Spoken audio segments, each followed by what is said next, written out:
Hey, submit that out. So it's right at 1 o'clock and we can get started, guys. We got a great lineup for you here. Starting out with Mr. Connor Merrigan and Mr. Matt Paulson. These guys have very distinguished careers. Mr. Connor has provided a broad spectrum of sustainability solutions throughout his 15-year career, ranging from managing state-level public sector energy programs to private sector corporate ESG programs, building on a background in urban planning and construction.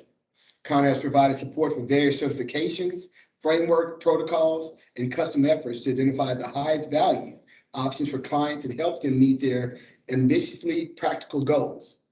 He works at scales of ranging from individual building components to large portfolios and sites while bringing a strong knowledge of best practices and technical details to lead an innovative team of sustainability professionals at Spirit Environmental. We have Mr. Matt, who's a partner at Bracewell LLP. He splits his time between Bracewell's Austin and Houston offices. He represents customers, companies, and trade organizations in areas of environmental permitting, regulatory compliance, investigations, enforcements, litigation, and crisis response, and workplace safety regulatory compliance, investigations, enforcements, and litigation, His counsel clients on issues under the Clean Air Act, Clean Air Water Act, the Endangered Species Act, and the National Environmental Policy Act, and the Occupational Safety and Health Act has broad experience in areas of Superfund, Resource Conservation, and Recovery Act liability. Matt practices before the U.S. Environmental Protection Agency, the Texas Commission on Environmental Quality, and Occupational Safety and Health Administration. So without further ado, I'll turn it over to you gentlemen there.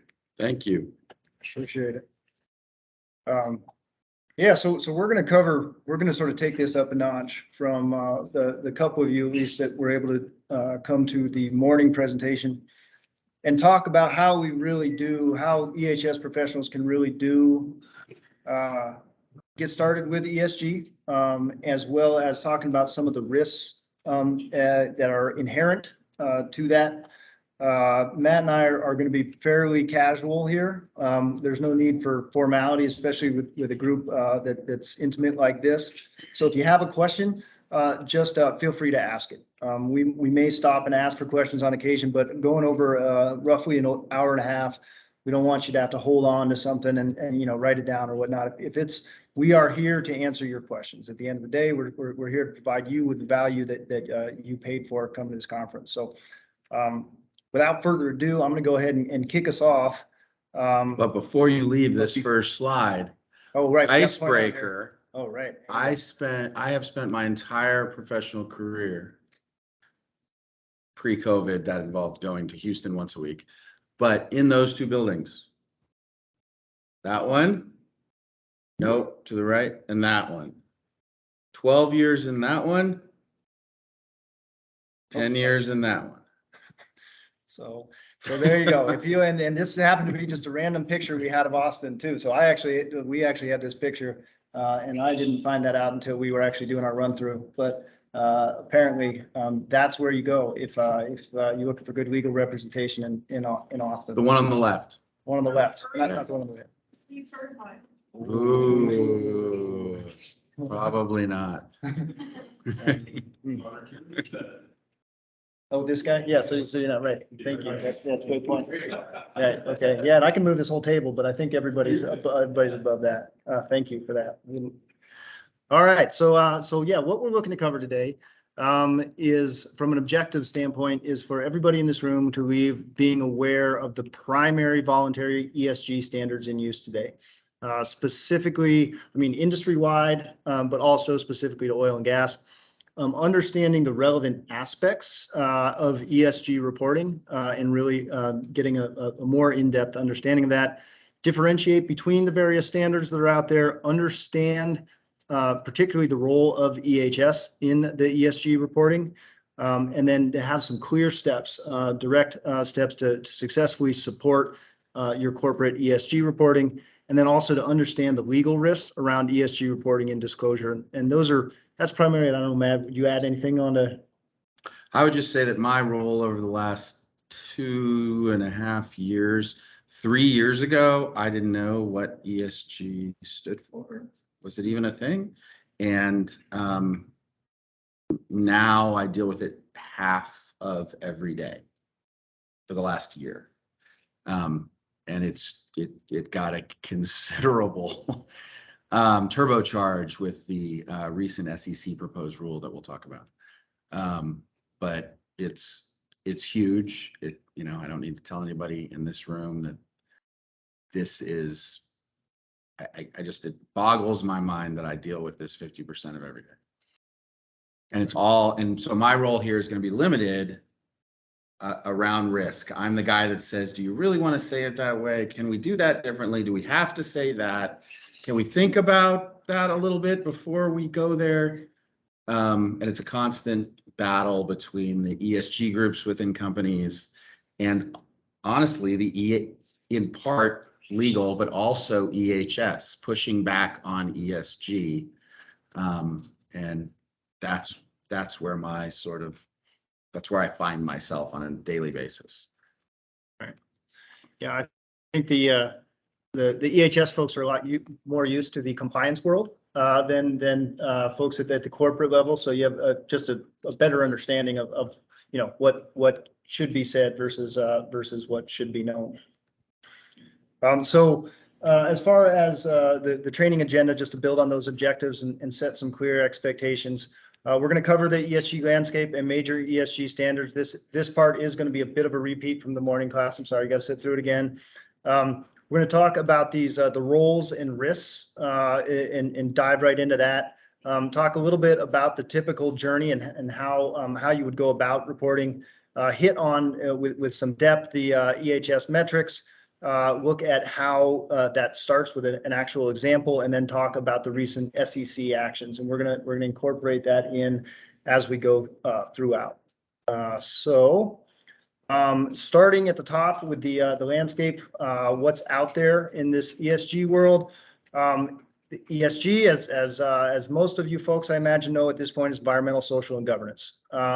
All three of those areas are important. But really, this is going to focus primarily on environmental. We're going to talk in some governance, especially from the SEC side, a little bit of social, but today we're tending to focus more on the E, which really is the heart, in my opinion, of a ESG program. Although some might argue that governance piece is sort of a separate but also incredibly important piece, and some probably say the same for social.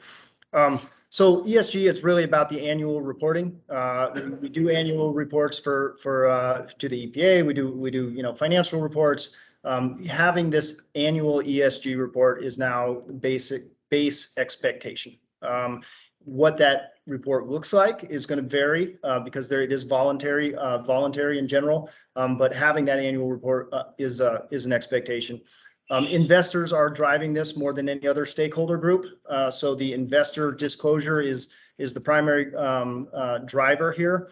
It is also helpful for systems integration and even getting ahead of this anticipated regulatory risk, which is one of the great reasons we have Matt here to help talk about that. And really the regulatory, the investment in ESG is rising pretty dramatically with the amount of companies that are reporting under various ESG standards. So when you look at, back 5 years ago, there wasn't a lot of evidence on company performance, ones that are more highly ESG rated, and they've been generally outperforming, not by a huge amount, but if you just look at the numbers, the companies that are rated higher on the ESG metrics are tending to overperform consistently over the recent few years. So that's a thing. And then the increased regulatory focus, and Matt's going to talk all about that. And I'll just mention, there's a difference, and I've gotten questions when I've spoken on this before, between public and private companies. And I'm going to just guess here that most of you folks are consultants, and so you have clients that are both publicly traded and then clients that are private. And I get questions from the private company representatives who say, well, what does this mean for us? How does this how does this factor in? And I'll tell you, it is all over the place. You obviously have a lot more flexibility when you're not a publicly traded company, and that could change dramatically here in the future with the SEC rule that we'll talk about later. But there's a place for private companies in the ESG world too, right? Because you still have stakeholders. It's not quite the same. The legal risks aren't the same, but you still have stakeholders that are interested in these issues. One private company client I have doesn't like the word social. And so on their website, it says ESG stands for environment, sustainability, and governance, because they don't like the word social. I'm not sure why. I have some guesses, but I won't get into that. But the point is, when we're talking about a private company, there's a lot more flexibility, but you can't ignore it entirely. Yeah, and that actually raises a good question that we said we were going to do, and now we have to honor it. Folks in the room, could we get maybe a quick show of hands on folks that are directly working in industry? Everybody. Okay, so well, consultants. We got a few. Okay, we got a couple. So that's pretty much everybody in the room. How about air versus non-air? We got how many folks in here are air? Also, okay, so there we go. That we will tailor our. We'll talk a little bit more about the greenhouse gas implications, especially with the SEC proposed ruling and whatnot, and a little less maybe on some of the land and water stuff. Although we'll cover some for the two people that are not air in the room. I'll just mention, I'm going to try to come at this from the EHS angle, even though I spend a lot of my time advising management and legal and sometimes boards, but usually management to present to a board, right? So it's broader than that. But then everything else I've done in my career has been interacting with my clients who are often EHS professionals / the one environmental lawyer at the company, right, who's dedicated to environmental issues. We're talking about like an Exxon, they have like 30 of those, but there's a lot of publicly traded companies that only have 1 or 2 environmental lawyers. Their clients are the EHS professionals, right? But with ESG, it affects the company so much more broadly that I find myself working with legal more broadly than just EHS. So I'm going to try to tie it back to, if I was an EHS professional, what do I want to see? What line of sight do I have into the company's ESG, and how can I influence it? I think this is you. Sure. So what is ESG? What is corporate ESG?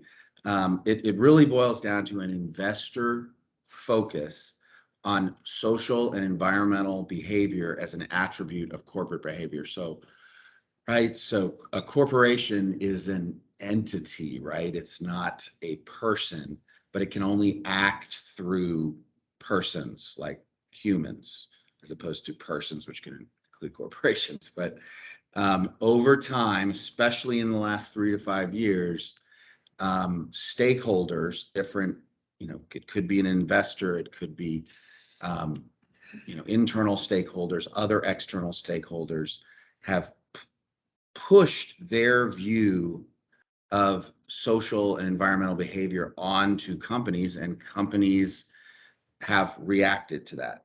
So when you're thinking about ESG, you're thinking about company performance against legal standards. That's how we used to view all of this as lawyers. But now you have to factor into that evolving social expectations around these issues. And it's a tug of war from a legal standpoint.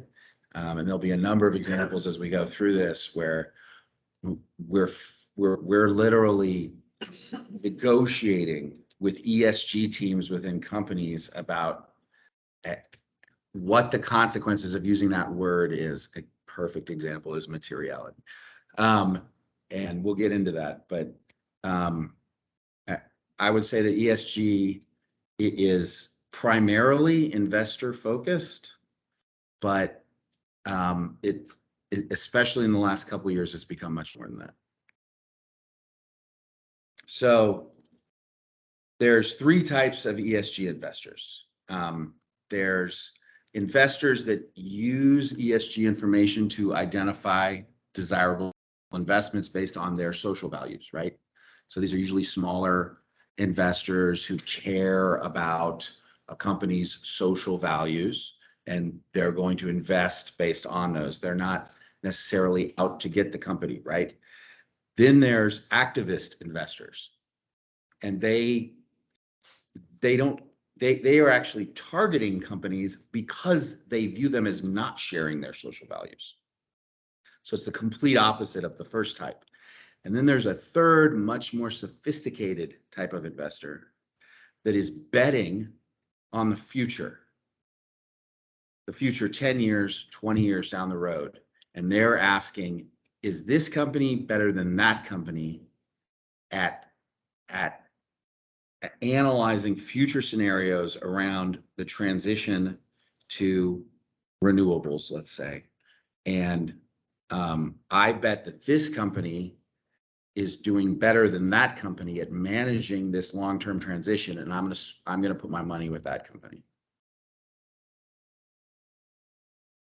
So I think we wanted to talk a little bit about just some key ESG concepts that are really important to know when you start having these conversations. What these words mean in this context is really important. And I'm going to skip over materiality for a second and then kick that back to Matt. But this concept of peer alignment is really important in the voluntary ESG space, because there are certain standards out there that say that you should report this way, that in practice, nobody reports on that way.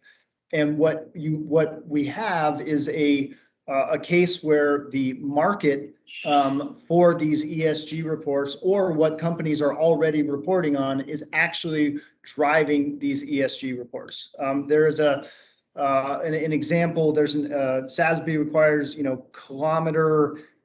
It's production, or it's a fuel type times kilometer of pipe as their activity metric. I have never seen a midstream company report it that way. They report I've seen miles of pipeline. I've seen amount of different products that are considered throughput, but they don't. SASB and some of these other ESG frameworks may not really understand how the industry works to the extent that people that are in industry do. And so when you go to look at filing your or putting out an annual report, don't just look at the standards like you would for like EPA guidance or some prescriptive guidance. That is helpful, but there are going to be instances where you're going to look around and see what your peers are doing, or if you look at the the larger companies, and that can be especially helpful in managing risk, for example, where what they're disclosing is, you might say, oh, we were about to disclose that, but nobody else is disclosing that. Maybe you shouldn't disclose that, right, in this round. I mean, there are it depends on the context and what it is, and what kind of a position you want to take. But just be aware that in the voluntary world, as opposed to the regulatory or compliance world, there's a little bit more leeway, right? So, There's so much to unpack that we will over the course of this, and what Connor just said. But when we have helped companies over the last 3 to 5 years with their inaugural ESG reports, we are always doing a peer alignment analysis, right? So we're looking at they will give us a list of who they think their peers are. Then we'll push back a little on it, and we'll come up with sort of an agreed list of, say, 10 to 15 peers, and then we'll look very closely.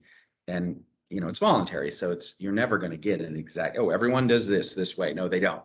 But you have to have that baseline when you're embarking on an inaugural report, let's say, which is getting,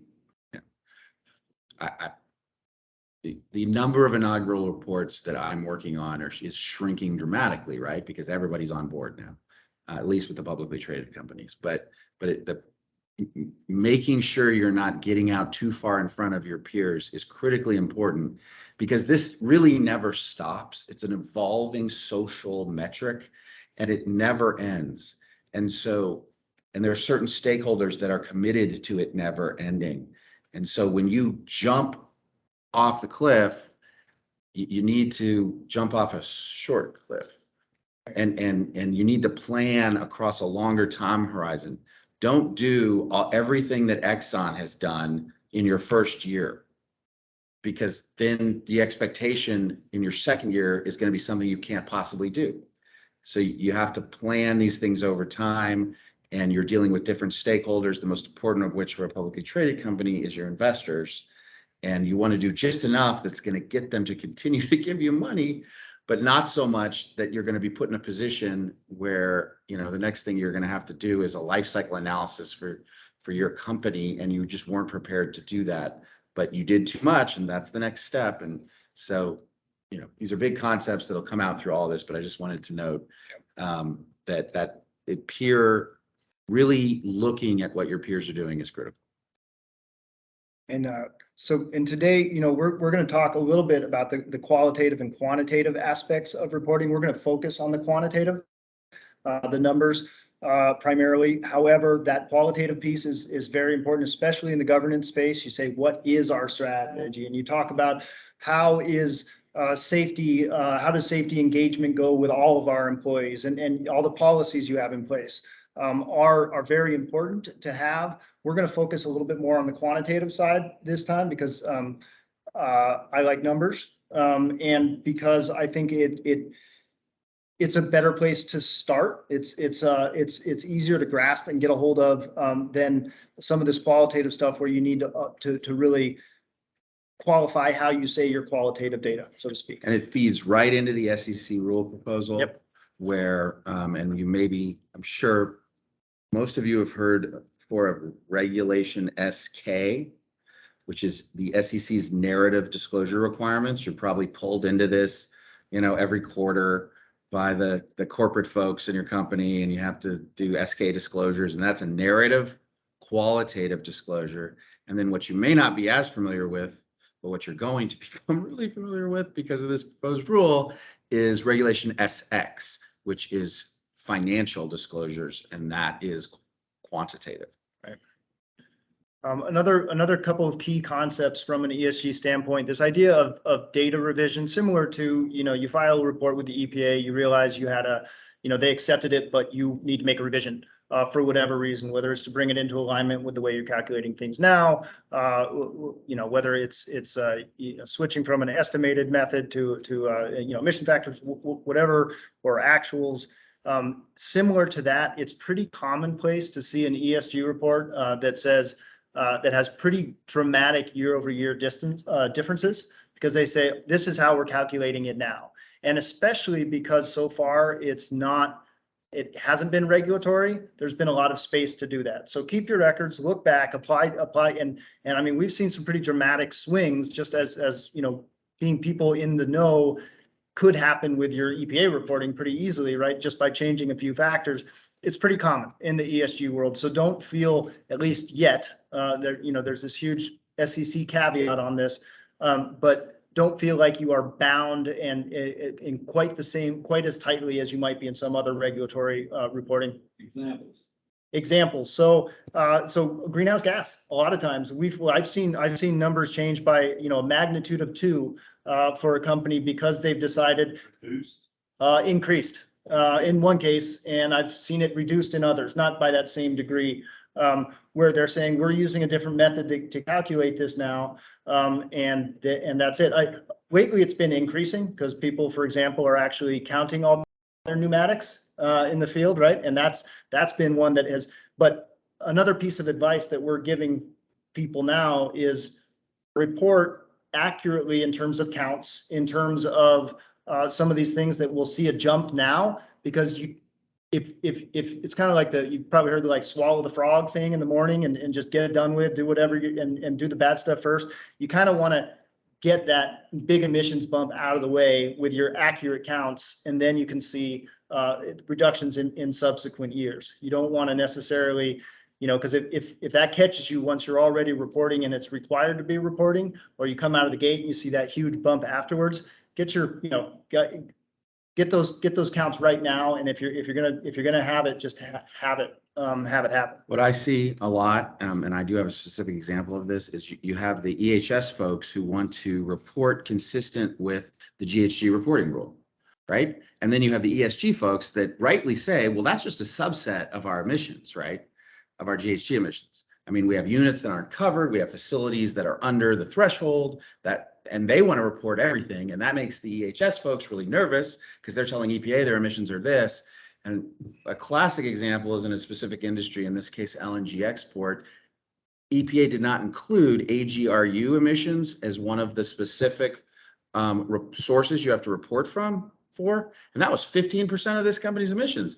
And so you had the ESG folks saying, guys, we need to report this. And then the EHS folks are freaking out saying that's going to increase our emissions 15% above what we've been telling EPA for the last 5 years. And that's the tension you get.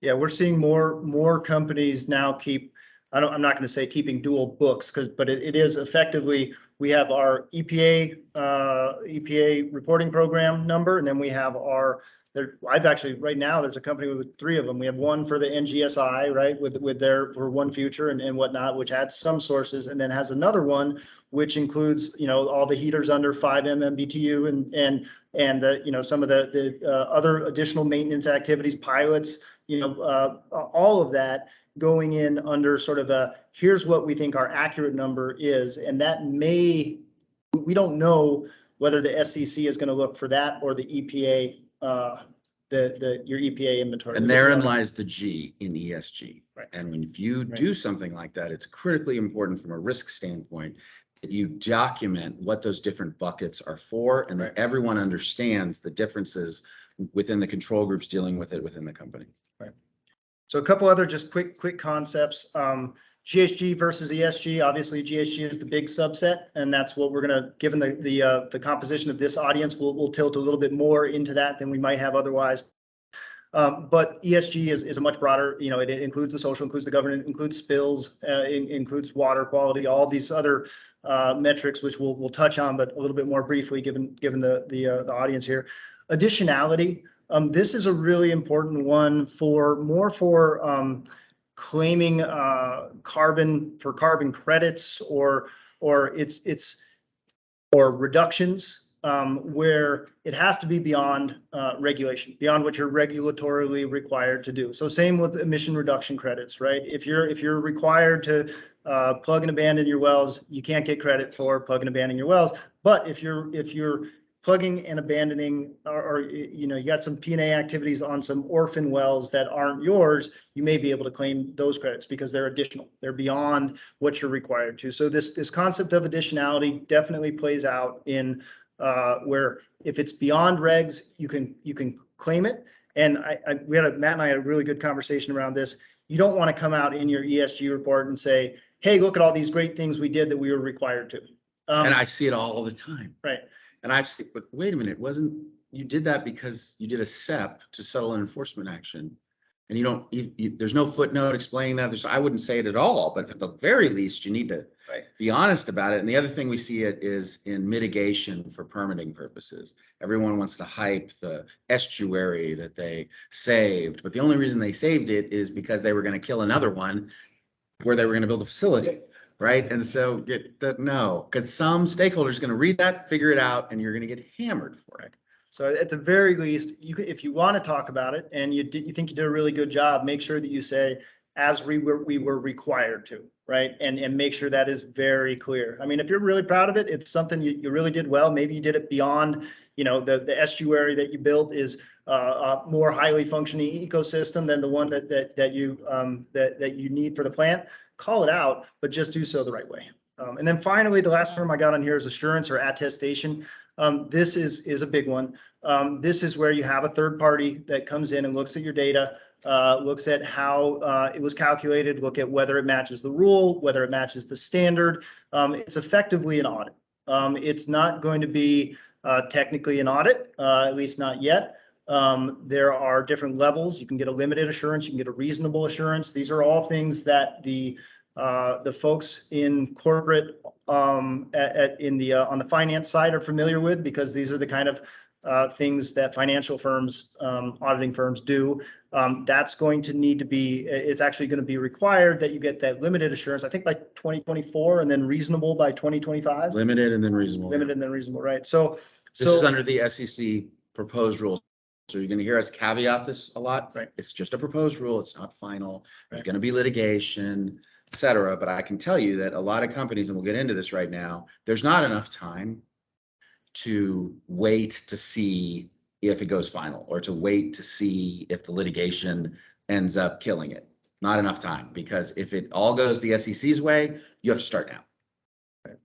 and the good thing about assurance or attestation, which we always push, is that if you have it done on your existing data, then it really improves your systems. I mean, we've never done an assurance for anyone with zero findings and just have it pass through with absolutely clear. It will improve your data collection. It will improve your methods so that, subsequent years, you will need much less done, right? So get your GHG data assured when it makes sense for your company. And according to the SEC, that's today, ish. Well, not, right, maybe not. I need to be careful what I say. I don't want to get in legal trouble. I'm not your lawyer. We're saying the wrong thing. And then the M word, this is going to come up the whole right. time. Yeah. And we're just going to have to keep coming back to it. This is what I see with ESG reports. The ESG groups within companies want to talk about materiality, but they don't mean it in the way that the SEC views materiality. And, Connor can explain this better than I can. They mean it from a sustainability standpoint, and it's different. And I don't want them to say it all. Don't ever use that word, ever, because the people who are going to scrutinize this, they're not going to make that distinction. And oh, you're going to drop a footnote? They're not going to look at the footnote. But I get a lot of pushback on it, and usually they end up including it anyway because it's a big part of sustainability. It doesn't mean the same thing. And so the best I can usually get is they drop a footnote that says this is not SEC materiality. Right. So something material for the SEC is, what is it? Like core and central to business. It's something a reasonable investor would determine to be essential to making an investment decision. And I remember the first time I read one, I read maybe 3 years ago an inaugural report, and I saw this. I was like, well, this is going to be easy to explain why we just have to pull every reference to this, but it wasn't. Right. Because they view it from a different standpoint. Right. And I'm going to get into exactly that. This is what I'm going to cover again. I'm going to, or again, for the folks that were here in the morning, but in a little bit more depth here. These are currently the big three standards. They're constantly merging. There's constantly new ones. But these have some legs. This is where it started with the Global Reporting Initiative. This one is nice because it is global. So it applies across the board. It's sort of the granddaddy of ESG or sustainability reporting, or grandmommy or grand them, whatever you want to call it these days. And it has the concept is this materiality assessment, the sustainability materiality assessment, which takes this XY axis, and on the one hand says, how impactful are these different topics? You can think of each of these dots as GHG or energy or water use or whatever.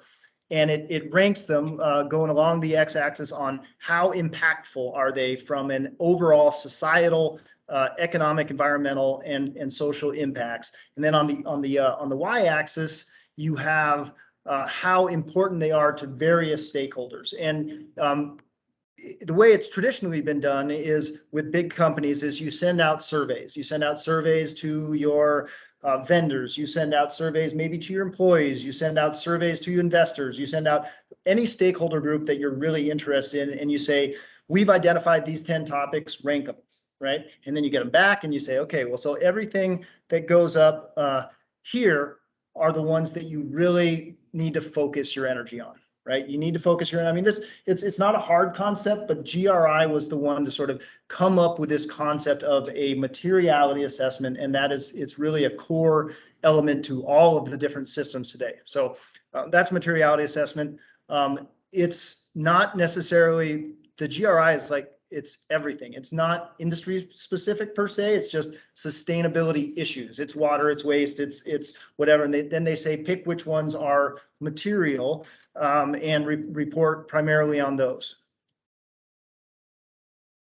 They are trying to keep up with some of the other ESG standards, and one of the ways that they're doing it, which is actually relevant to this group in particular, they came out with a new set of universal standards just last year that are going to be in effect as of January 23.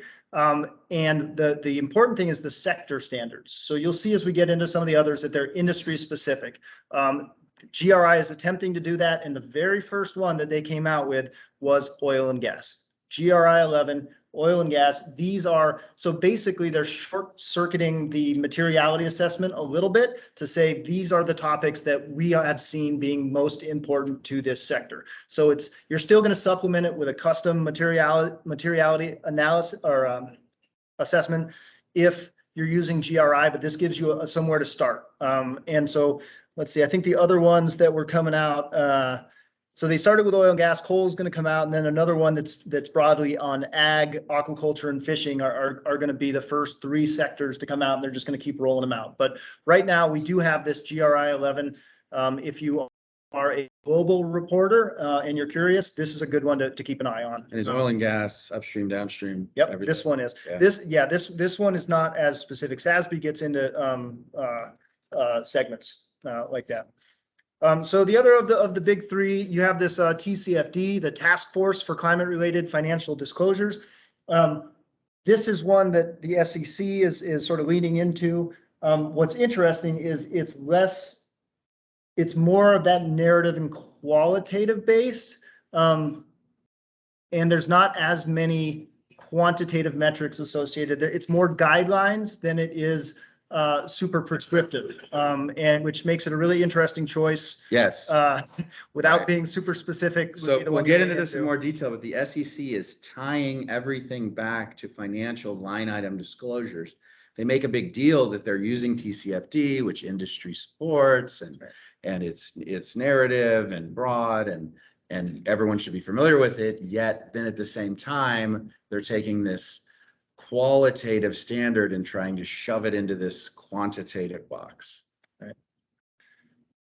One of the few aspects of the TCFD that is quantitative is and actually, sorry, I'm getting a little bit ahead of myself. The key thing with the TCFD is that it is a scenario-based analysis. So you look at your company's risks, your climate-related risks and opportunities under various future scenarios. So you say if one of which scenario has to be the one that basically keeps in line with the Paris agreements and a roughly 2 degree Celsius increase, and you look at somewhere in the middle, and then what's actually trending now. And so they provide actually through the IEA World Energy Outlook, and this is actually dated by a year at this point. But this is one of the few areas where they have metrics, and I don't know. I think I don't actually hone in on it. But when you look at the very top line, the IEA, the barrel of crude, under the stated policy scenario in 2040, it's $85. Under a sustainable development scenario, which is more of the one keeping in line with the Paris Agreement, it goes down to $53 a barrel. And those are all in 2019 dollars. And so when you're running your reserves analysis, you're sort of thinking about what would the future look like, and how do we respond to the risks that we see in that future? This is a quantitative way of doing it. This is a way to think, okay, well, how do we act as a company if oil's at $50 a barrel? And so that's it. It's kind of nice being in oil and gas. It is such a commodity-based industry to provide a little bit of context around how that works. But the other side of the fuel prices is they also have cost of carbon. So how much is it going to cost you to emit a ton of carbon? And then those numbers, if we look down at the sustainable development scenario towards the bottom on the right there, $140 per ton of carbon by 2040. And so when thinking about it, it's not just how much a barrel of crude costs, but there's also the cost of operating in a more carbon constrained environment. And that Of course, depends on who pays it, whether somebody pays it at the pump, whether somebody, you know, whether you're paying it when you extract it. All those kind of things are things they want you to consider. And this starts to touch on a key risk issue, which is how are you pricing carbon when you're facing, you know, outward facing to the public, to the marketplace, and how are you pricing carbon internally? Exxon in particular found itself in a lawsuit a couple of years ago, which it ultimately won, but they spent millions, $50 million litigating it, right? So, and I don't know that for a fact, but the point is smaller companies can't really handle that amount of litigation cost. And so you just have to be really careful with what carbon numbers you're putting out to the public, and then how you're pricing carbon internally for projects, for example. And if there's a difference, that better be really well documented, because it's fodder for litigation. Yeah. And if you're really interested in that, I think there's one more session in here where I'm talking about that very topic. So shameless promotion. The last one of the big three sort of common across industries is the Sustainability Accounting Standards Board. This was modeled after the Financial Accounting Standards Board, which promulgates rules on how that the SEC follows on how to report financial metrics. These are for non-financial metrics, but the idea is the same. They saw the writing on the wall and said, we're going to model ourselves after them. And that way, when the SEC finally does, hopefully they'll pick our horse, right? They'll say, let's go SASB. And I'm still not convinced that they won't, even though there is a focus on the TCFD. TCFD and SASB are also getting more joined together at the hip. The great thing about SASB is that you can find it's investor focused, which is going to be our prominence, the stakeholder we mostly care about. B, it is industry specific. I mean, there is a different standard for midstream than there is for E&P, than there is for refining, than there, well, I think, refining than there is for chemicals. They're all, you can get much more specific here. And they've already done the grunt work of the materiality assessment, where they identify these are the key topics that you're required to disclose on, and that's it. And they put those in this great table that you can download for your industry, print out, stick on the wall, and just have and know really the sort of key metrics. And we got an example of that a little bit further on. It's also great for actually being able to compare companies apples to apples. Although, as I mentioned, sometimes the apples that companies are reporting on are more determined by their peers rather than the standards in some cases. But in most cases, you follow the standards and you can compare them pretty well. This is 2011, so it's got some legs. There's two that are specific to oil and gas. IPECA, which is this organization that was founded in 1974 that most people haven't heard of. I think we had about 4 hands raised in the morning session that had heard of IPECA. They've been around forever, and they are an incredible resource. They really, really are. It's all free. You can download and dig in as deep as, I mean, not that any of us have any time, but if you do, or you did happen to have some time, IPECA would be a great source for you to dig into to get some of the information you need specific to oil and gas. They have their sort of seminal document is this sustainability reporting guidance for the oil and gas industry. It was just revised recently. We'll get into a little bit of that, although I'm going to back off a little bit because it's much broader than air. And then finally, the other one, this just came out last year in February 2021, and I'm going to add another one just for this group that's GHG specific, which is the API.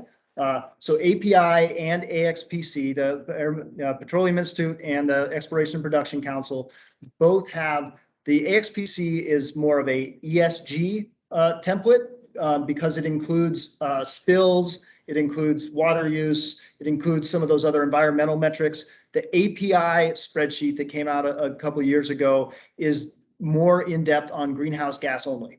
So it is just greenhouse gases, but it also includes things that AXPC doesn't. It includes things like how much renewables, how many renewables you have, how many RECs you bought, how many offsets, has your data been third-party assured? Has it not been? What level? Is it limited? But they're both great spreadsheets that you can use to compare companies to companies very easily. I wish everybody would fill one out. It would make my life easier when I generate these peer reports to say, here's what everybody's doing, and just have it in spreadsheets rather than having to comb through PDFs. So please keep it in a spreadsheet, send it to me directly. You can see my email at the end of the slide. And when we say really which one to choose, this depends on a lot of this depends on where you're at. But if you want to just get started, AXPC or API are they're the most approachable, that have the key metrics. Industry is defined as being important. Start with those.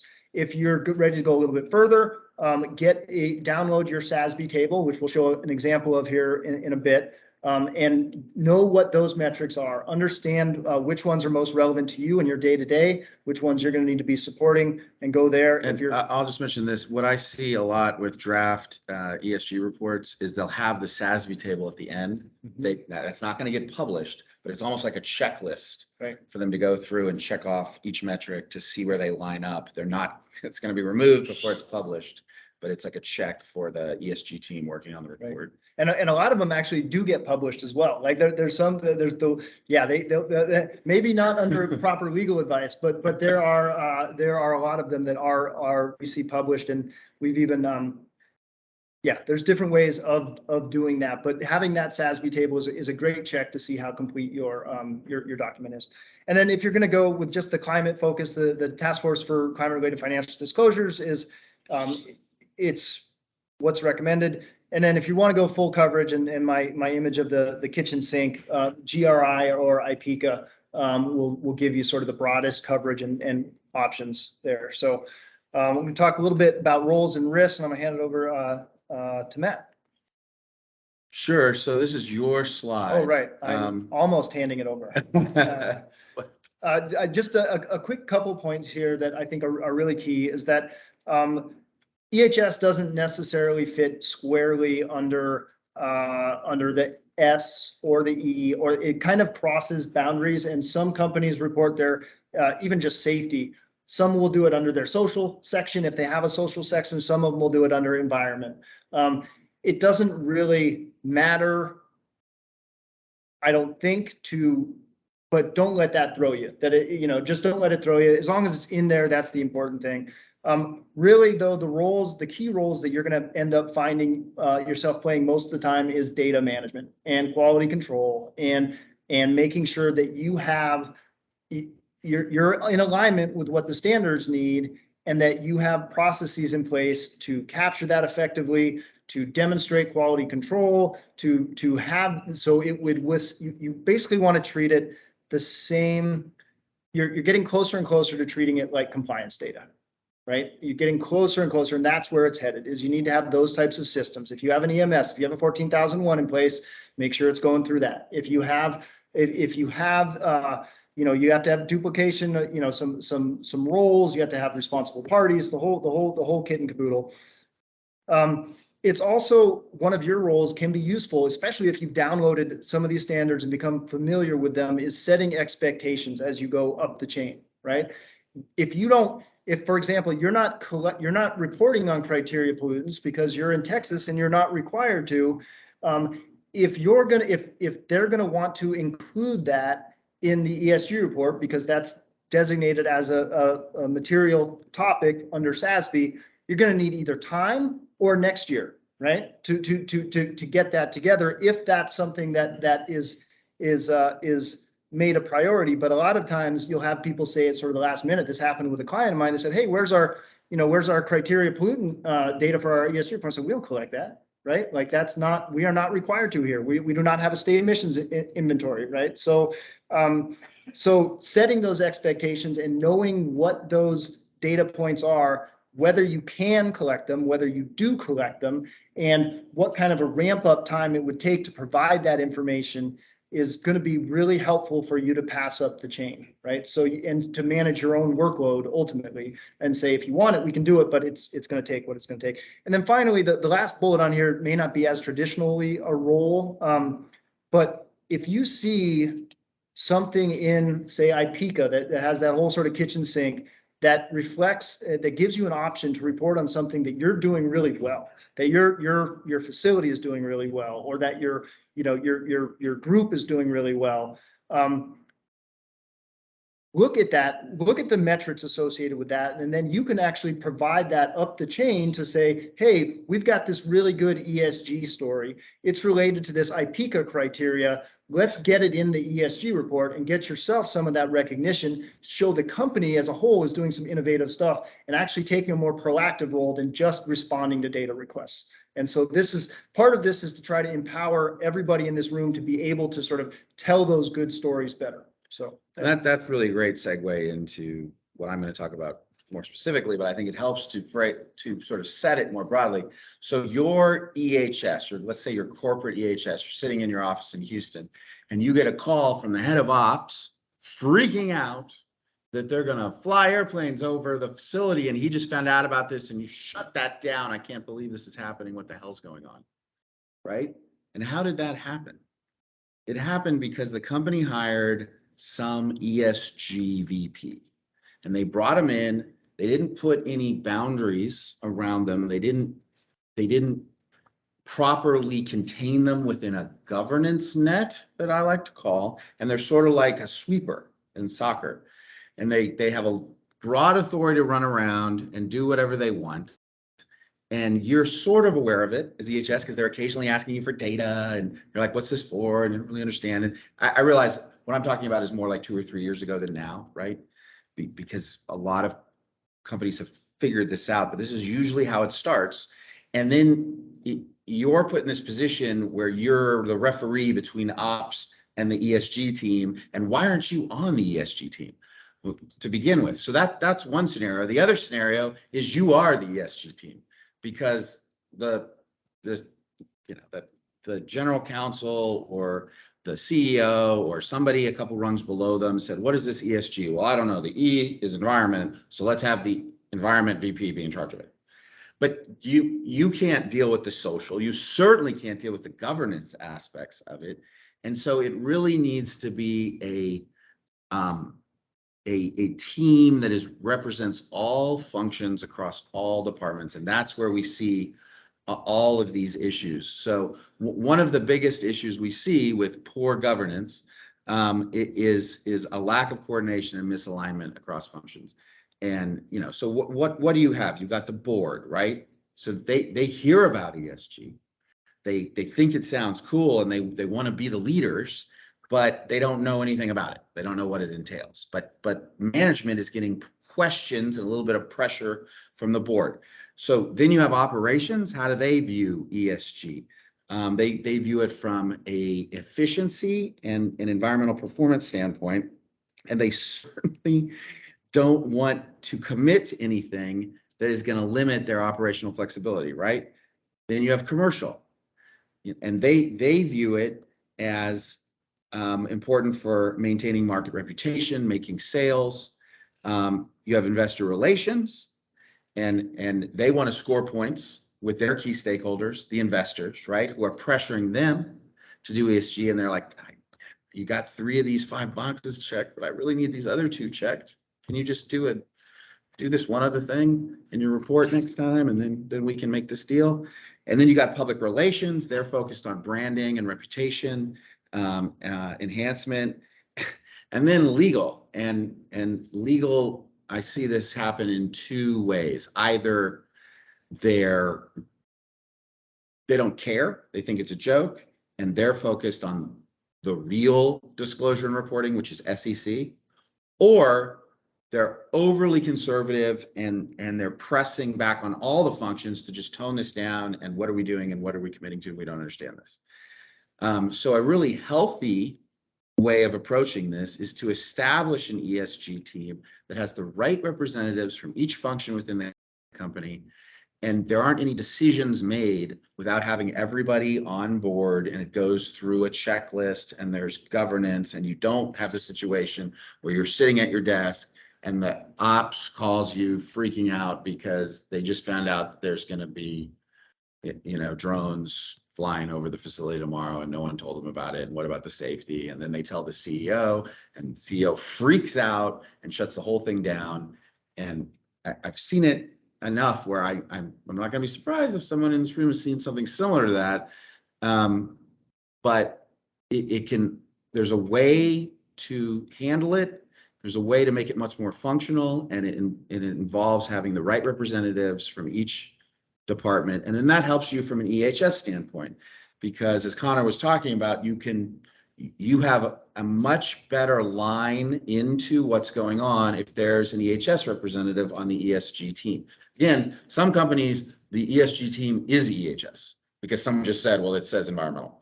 But in my experience, that's not always the case. And you can have the opposite situation where they forget about EHS until they need some metric from you. And you're like, why? Why do you need that? Don't worry about it. It's going to go in the report. What report? Again, this is changing over time, and companies are becoming a lot more sophisticated with how they source this within the company. But it's really important from a government standpoint to have coordination across functions. And then we talked about the second point earlier. And that was just one example of it, but it's much broader than that. What you say to the public and what you do internally, sometimes there's a divergence, and sometimes there's a reason for the divergence, and it doesn't necessarily create legal risk, but it has to be documented. Other times, there really isn't a reason other than, well, of course, we're not going to do it that way for real. That's just what we told the public. There's some huge legal risk there. And then there's this is a huge point, this misconception that ESG expectations are static. And so you have this pressure from certain stakeholders. Let's take environmental NGOs, right? They're pressing and they're pressing. And then if you could just do that 2DS analysis, if you could just do that life cycle analysis, we just need you to do this. And so there's this feeling within companies that, okay, we're going to do this thing, and then they'll leave us alone. They're never going to leave you alone.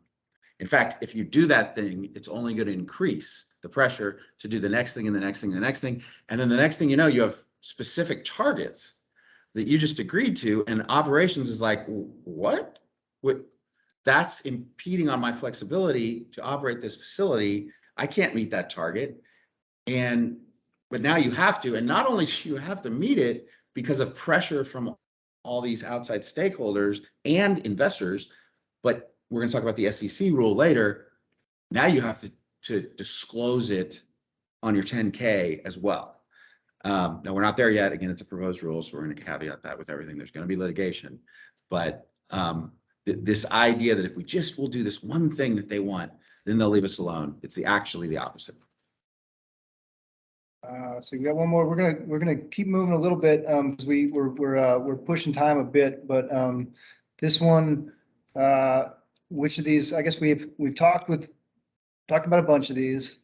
The risks are yeah, these are all. The good news is they're all on the slides, so you can take a look and get the clip notes for these. But I think if you don't mind, I'm gonna keep on. No, I've pretty much touched on every one of these, and you touched on EMS. Right. Yep. Okay, so really, when we're talking about the journey, there's a fairly standard process that a lot of people don't know about, right? A lot of people just jump to step 3 or step 2 and say, okay, let's just get our report together and put it out. That's generally less advised because you're sort of jumping off that cliff without knowledge. So what we recommend is completing that internal analysis, and if that takes 1 year, if that takes 3 years, we have a client that's just putting out their inaugural ESG report this year. We've been working with them for 4 years. And they're just getting comfortable enough to say, okay, now we know how we stack up. Now we know what we're good at. We put our data collection system in places for those data sets that we didn't have when we started this thing. Let's do it. And how many times have you seen the company that's just like, oh, crap, everyone has one of these. Let's just environmental, get those guys to write one. And it's just the report. And They spent 3 months doing it. They did no gap analysis. And it's worse than not doing it. Right. It is. So that, and we've already touched on a lot of these concepts, fortunately, through the back and forth we've had, but the peer benchmarking is key, right? To sort of understand what everybody else is doing, that analysis called, what you want, the gap analysis versus standards, and say, what do we have? What don't we have? What are we strong in? What are we not so strong in? Doing an internal environmental footprint and even calibrating things. A lot of times what we see is, okay, let's quantify things in terms of intensity, because maybe they haven't been done that way. Maybe it's per barrel of oil produced, or spills per total produced water. Or that doesn't work as well. But but starting to look at that, and then how you look at your own year over year. And so we'll do like a 5-year average, right? And we'll look at your performance over 5 years in these various metrics, so you can see where you're, how you've been doing over time and where you're doing this year. And so every year we start off with sort of an internal report and say, these are your intensities this year, your environmental metrics for this year, and this is your 5-year average. And then we say, and this is what your peers' 5-year average is. And it gives these companies some confidence that they can say, okay, here's how we're actually doing before we go out and start reporting all of this publicly. So that's a great first step, and it can take as long as it needs to. Initial disclosure, when it does come out, we often recommend short and sweet, keeping it to be just maybe those the SASB items, or the key topics in a very short. Sometimes we've done index tables as that initial disclosure, just to have some of those information. So if an investor's out there, they can say, okay, here's your greenhouse gas intensity, here's your VOCs, here's HAPs in some cases, in some states, whatever, and this is what you do, and here's your total production. So if we divide your greenhouse gas by your production, we can figure out what your intensity is, and we can compare you to other companies. And most of that is publicly available information. Some of it you otherwise would have to have have to dig around on a TCEQ website or somewhere to find it, but it's all there. It just kind of puts it in one place for someone.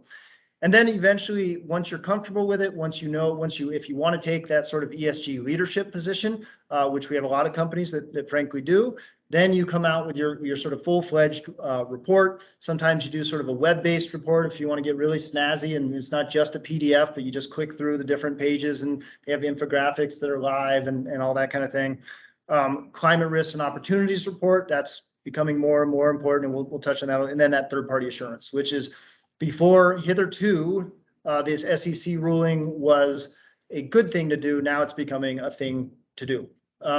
There's also, Jen, just to make a quick note that was asked another time, was that you can also get assurance on your non-GHG metrics. That's not what the SEC is talking about, but it doesn't hurt to have especially the key ones, like your spills, like your total recordables, getting some of those, having somebody look over the way they were calc'd against standards to make sure that those are being reported right, is something that companies like ours will do, and can be really helpful. And I'll just mention again on leadership. I mean, yeah, you're right. A lot of companies, they want to be in the vanguard. They want to lead on ESG.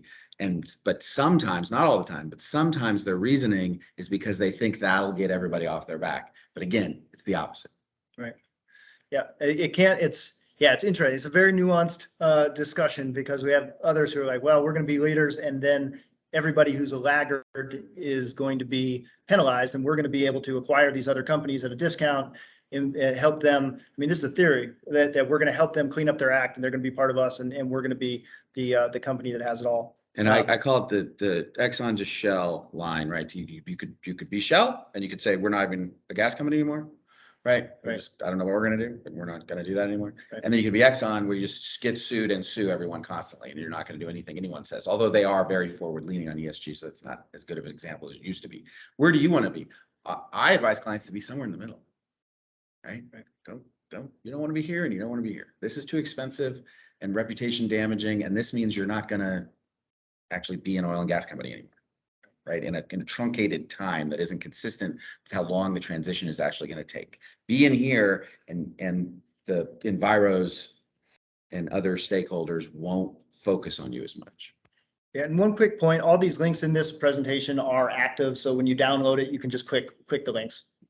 Are there any companies currently doing the third-party auditing? Yes. Yep. Yep. Yeah, a number of them will get their whole CSR report. We do third-party auditing for we're in the middle of it right now because it's reporting season where we'll do typically what we do is GHGs plus select ESG. So we'll do 3 or 4. We'll do the, total recordables, we'll do spills, we'll do some of the ones that are on this AXPC list. We don't often do the full Monty of everything that's in the ESG report, although we're happy to. We'd love to. Please, pay us to do it. We'd be happy. But it does happen, and especially some of the larger companies, and as the sort of ESG, and not just GHG is The companies that are doing it will have an advantage when everyone has to do it. Right. And once you do it the first year, obviously, maybe you just do it 1 year. Maybe you have a company like ours or another, come in and just get everything perfect. So it's in alignment with those standards and have your processes set in place for next year. And then you don't really need it if it's voluntary until it's not voluntary. So really it is downloading the standards, which I'm going to show an example of here immediately. Checking your data, especially the E side, and in your case, the air aspect of the E side, reviewing peer reports and flagging key data. This is another link. This is how you find your industry with the SASB lookup tool, and that disclosure topic table, which I'm about to show you, is the cheat sheet, right? It's the one to have on hand so you understand what topics are most material for your industry. There are some best practices in terms of documenting that QA/QC process, similar like you would compliance data, having the redundant sources of knowledge. So the old hit by bus, somebody else is there, or you have it written down in an actual, not just your GHG monitoring plan, but an actual functional GHG monitoring plan, and that has all the processes you need. Regular QC, yeah, right. That's the best advice. Just treat it like compliance or permitting data. It's getting there. You're going to need enough man hours and enough time to be able to give it that level of detail, but it's coming that way. And then how to document it at the end of the day. You can use your existing EHS software. If you have an Axe, you have what have you, that'll do a lot of it. It's not necessarily as pretty as the one I have on the screen here, which is more of a web-based software that you can, there's a number of providers out there, including this one. And these guys are actually offsetting everybody's attendance here. So I don't know if you knew that, but these guys are doing that for everybody that came today. And for the duration of the conference. You can use your spreadsheets and databases. That's fine. It's not ideal long-term. And as you grow, especially as you have all these different integration of data from different programs, you have your safety group, you have reserves, you have, you have your air quality, you have your greenhouse gas, you have everybody coming in. It's good to have a centralized location to at least have the summary data, which is kind of what this is.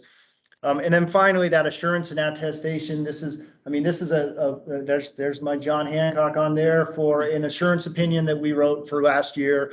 And this is publicly available. And this is what it boils down to. We say, based on our opinion, and we try to use our best Matt Paulson language, and say nothing has come to a sort of a negative statement, right? Nothing has come to our attention that would cause us to believe that the disclosed as summarized are not materially correct or have not been prepared in conformance with the reporting criteria. So lots of non-statements, and we feel are appropriately caveating this. And on GHG numbers, if the proposed rule is finalized as proposed, every public company will have to do this. Right. And there's not enough Connors to go around. Right. So it is, and the points we make, and it definitely doesn't have to be us, but go with somebody that has industry specific knowledge. If you're getting third-party assurance, don't go with a financial accounting firm. They can validate your controls to a certain degree, and they're really good at that auditing piece of it, that they understand that, whether you have things saved in the right place and whether the calculations are accurate, and they sample your data to see if you've done enough, but they don't know how your equipment works. And if they're good, they would say no. Right. Unless they have that oil and gas industry or industry specific experience of actually knowing how equipment works, they're going to provide you with some, I've seen, sometimes their assurance is not valuable, is what I will say. is that it can be helpful in providing controls and in some systems, but it doesn't necessarily improve your job. It doesn't improve your calcs. It doesn't improve the way that you are viewing things and understanding whether this pilot is getting combusted in this stack or whether it's going over here and how that's accounted for. Where if you go with somebody who understands how those systems work, they can actually help you in adhering to the rule and figuring out ways to improve your processes. We talked a little bit about limited versus reasonable. Basically, reasonable is a lot more expensive. Limited is more of a sampling, right? So you can get away with sort of looking at a certain percentage of your data. Reasonable is just all hands on deck going through every data point. And the SEC rule starts with limited in the first reporting year, I think, and then in the second or third goes to reasonable. And then there are some standards and accreditations you can look for you guys. 14064 is the ISO standard for greenhouse gas assurance. And then, you'll get your findings table and then ultimately the assurance letter. We've covered everything on this. Yep. Done. Okay. And let's see, materiality. Yep. Third-party standard. Yep. I think we've done this. These are just some Yeah, so what we'll see, with third-party standards is folks will use language that suggests that they're following those standards strictly, when in reality they're not, because it's voluntary. And so you need to be careful there. And the only other thing I'll mention, and I know you picked up on this, is we'll get people reporting, EHS data at a level of detail that is like 3 decimal places. And don't do that because then it's going to stand out in the next annual report when it's different. It might not really be materially different, but it sure looks like it because you took it out so far. Just let's round it to the nearest. I don't know. Stick figs, people. Yeah. Stick figs, right? Like let's keep it with that level of accuracy and estimation where 3 zeros on the end is fine. Now, sometimes you opened a new facility, right? And so yes, your numbers are going to increase. You can't do anything about that. But in a general year over year, try to keep it consistent.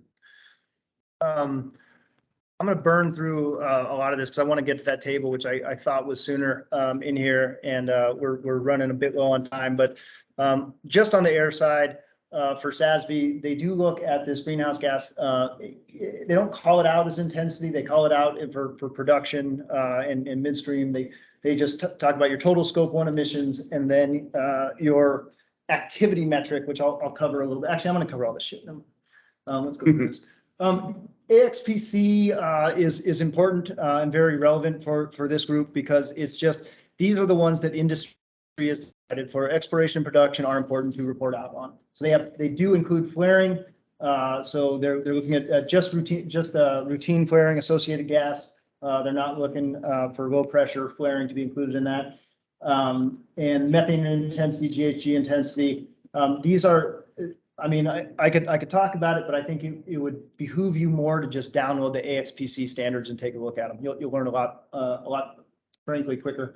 This is what it looks like. It's a spreadsheet. I like that. It is just for production. They have flaring. Yeah, I'm not gonna get into all this stuff. So because we're mostly an air focus group, these are just the only point I'm going to make here is that with IPCA, it does give you many more options of things to look at that your group may be doing well. It looks at different topic areas. It's the broadest range here. Since we're air focused, we're going to sort of just blast through. They do have the emissions to air as in the environmental section, and so those are criteria pollutants, right? And they're just looking at SOx, NOx, PM, usually PM10, but and then your VOCs. And I would say, tell me if you think this is different, but in my experience, most ESG reports are set up where there's an air emissions section that's criteria pollutants. Yep. And then there's a separate climate section that addresses GHG emissions. And this actually does that too. They have a separate section for climate change and energy. So IPCA puts their air emissions and environment, and then they have where they have this climate governance and strategy. There's climate risks and opportunities. That's that keyword for that sort of TCFD analysis. The climate risks and opportunities. Just think TCFD. That's the code word there. Where they're starting to line up closer with some of these standards that are just becoming more. They're more aligned. But then they look at greenhouse gas, methane emissions, energy use, and flared gas. So a lot of the standard metrics. I mean, none of this should be surprising at this point. It's frankly a lot more nuanced on the other environmental for land, water, safety, all of that. There's more in there. For air, it's just the one advantage. One of the advantages you have is it's all known. I mean, it's all pretty known stuff at this point, and most of it's reported on. They do have a great guidance in IPCA. Please, there's some specific guidance on different equipment, on reporting, on accuracy and statistical analysis of different reporting methods. Stuff that can be really fascinating. SASB table, IPCA, and then check your metrics. Let me get to the example. So this is a disclosure table for midstream, oil and gas midstream. It's one of the simpler ones. It's only one page. There are 4 EHS specific criteria. This is the full E, S, and G, and you don't need to read them because they'll get bigger in a minute. And then there's 18 quantitative metrics, and then 3 narratives. And you note the narratives in here. Anywhere it says qualitative or discussion and analysis. I can't even see which one, it's so damn small. But this second one right here, this is discussion and analysis. And that's the narrative portion. The rest are all numbers. And so if we zoom in here and we look, actually this happens to be the right one for you guys. Yay. That's good. Greenhouse gas emissions and air quality. The way a SASB disclosure table works, each comma is a different metric to report. Okay, so it's not just one number in this category. There's actually, in this case, 1 comma, 2 comma, so 3 things that will be reported here, and then they tell you the 3 different units that you will report it under. You'll do your global scope 1s in metric tons, your percentage methane, and there's so many weird different methane intensity metrics out there. This is SASB specific. This is methane emissions in CO2e divided by total emissions in CO2e. Yeah, it's a big number. It's like, 65, 75% for a lot of E&P companies and midstream. It's going to be much bigger than the 0.01 or, some of the 0.03 or whatever it is they're reporting under either One Future or AXPC is actually slightly different than One Future. They use total natural gas rather than the methane content of the natural gas.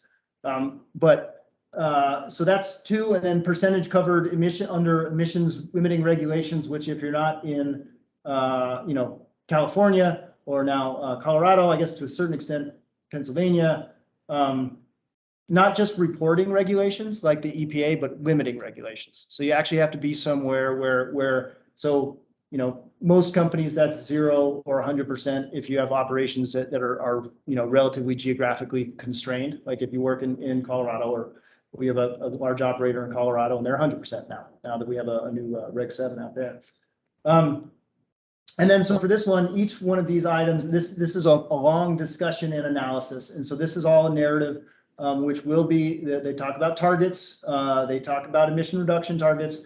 A good example, because, to some of the things Matt said, you want to be careful in what you put out there. As far as concrete, you might do better to talk about what you've done and just look at publicly available data and say, here's where we've gone. Our goal is to, maintain this over a 5-year average. There's some ways of putting information out there that isn't, you just got to be really careful with what you say.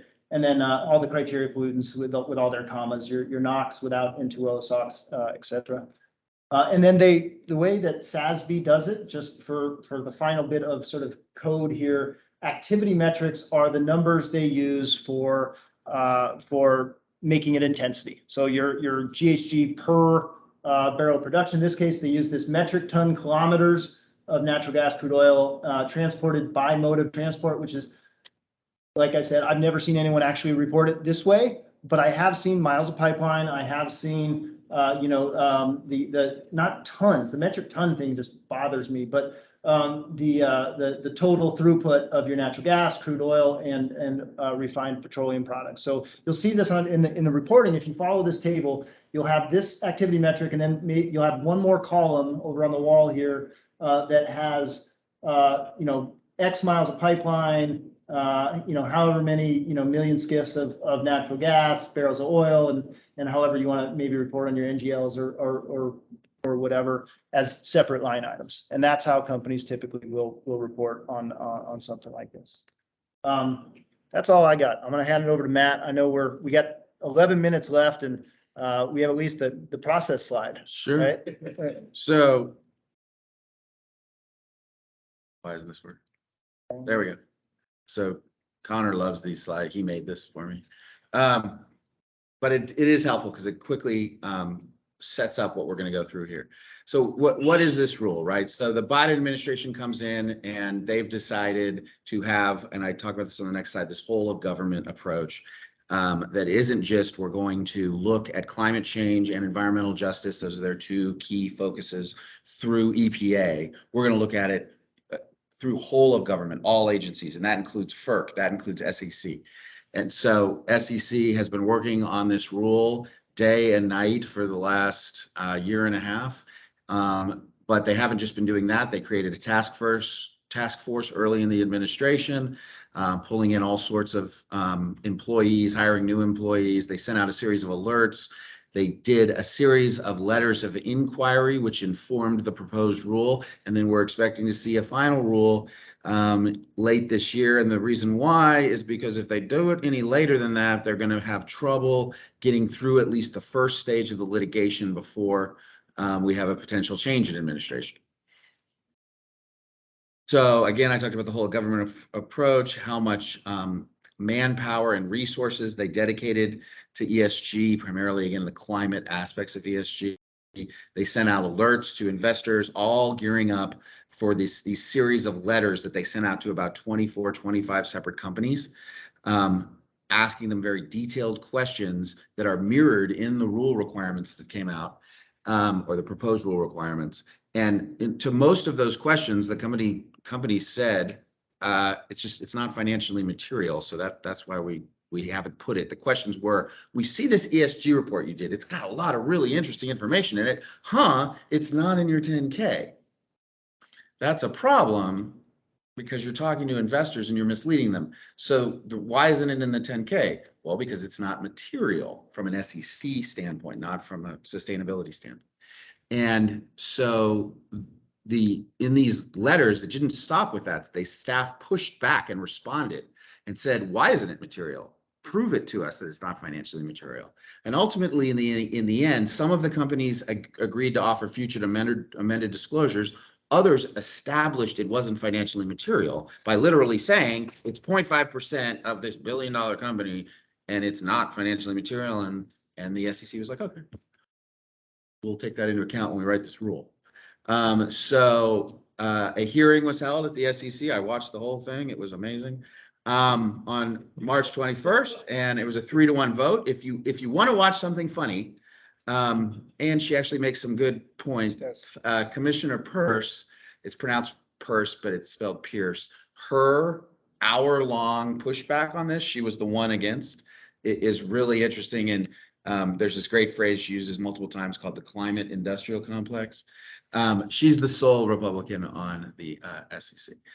So anyway, it passed. The other commissioners framed it as a watershed moment. Some of the issues were they going to try to just play this, carefully, where they said, this is not a big deal. You need to be disclosing this stuff. Or are they going to play it up like it's the greatest thing that ever happened? I think it was a mistake from a litigation standpoint to play it up, but they did it.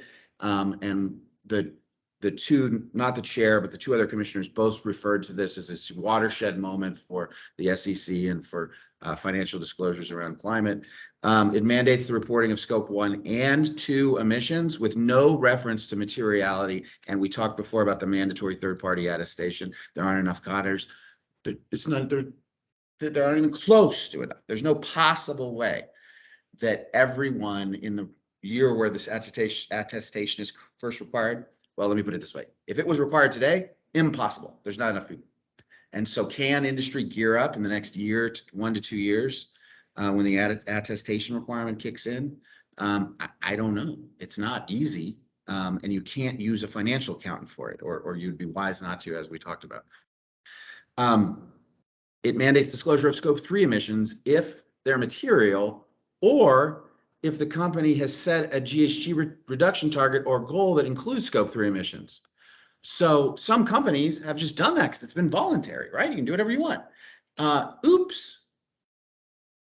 And it mandates disclosure of those goals, of transition plans, of net zero plans, and of scenario analyses if you've done them. And many companies have.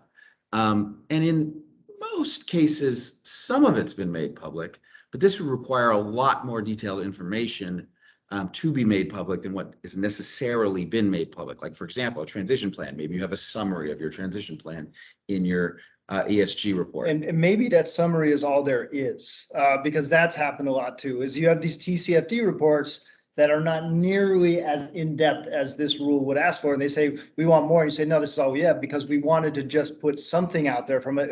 And I mean, we have helped clients do this, where we just paint out what are the biggest risks, what do we see as opportunities. We don't want to put everything out there, right? We just want to say, these are the risks we see. These are the opportunities we see in these different areas.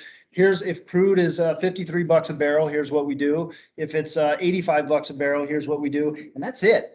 And then this is saying, well, we want to see everything behind that. Oh, we don't have anything behind that? So, yeah, so this is another emerging market for folks to work in. So it also requires this series of narrative disclosures, like oversight by the board and governance around climate risks by management. So that's the CEO down. You're gonna have to explain in detail in your disclosure how you do oversight and governance within the company, how any identified climate risks have or are likely to have a material impact on business over short, medium, and long term, the process for assessing, identifying, and managing climate-related risks. These are things that some folks get into some level of detail in their ESG reports on, but nowhere near the level of detail that would be required under this rule. So what's going to happen? Well, there's a brief comment period, and I touched on that. There's going to be a lot of requests to make it longer, but I don't think they're going to do that because, again, if they want to get through the first stage of the litigation over this rule before the end of, but before a possible shift back to a Republican administration, they've got to get this rule out by the end of this year. Are we running out? We got 4 minutes. Okay. Yeah. Well, let's cut it. And the rest of these notes are in the presentation, and they're well detailed. So yeah, let's take some questions. Any questions for the panel? Example of a company that scope 3 emission. That's such a good question on a lot of levels. I don't know, because the scope 3, your scope 3s are somebody else's scope 1s. Right? I mean, it's somebody else's responsibility. You're not filling your truck with that gas. You are just pulling it out of the ground, or you are just moving it through the pipe. I would say that's one of the biggest questions that's out there, is who is that actually material for? I would have to think certainly outside of oil and gas or heavy industry to say that those are material, with the exception of there's some corporate scope 3s like business travel. And things like that are tiny, but can be considered to be, and actually that wouldn't be material because it'd be so small. That's just something that companies like to report on. Like our company does that because we don't have a big GHG impact, but we like to, keep track of travel and whatnot. But and if you sell gas, right. Well, yeah, maybe. Yeah. Right? I mean, maybe that's it. I mean, if your gas is being combusted or if it's being used in fertilizer, then it's what happens to it does matter to you. I'm not sure. Reporting scope 3 other than just disclosing it, we don't generally recommend you want to send anything around targets or anything. You can do a detailed analysis of where it goes, if you can even figure that out. But if it goes from the ground to a compressor station and a hub, like you can't track molecules to see necessarily where they go. but if you made the mistake of already reporting it, then it doesn't matter if it's material or not. You have Right. to. Any other questions? And then we are pushing time here. I'm sorry about that. But One more question, if possible. What if you reported back in 2019 and pulled it in 2020 and never reported again? Came to the right guy. Then you need a lawyer. I don't think you're okay under the way the rule is written. All right. Yeah. Thank you.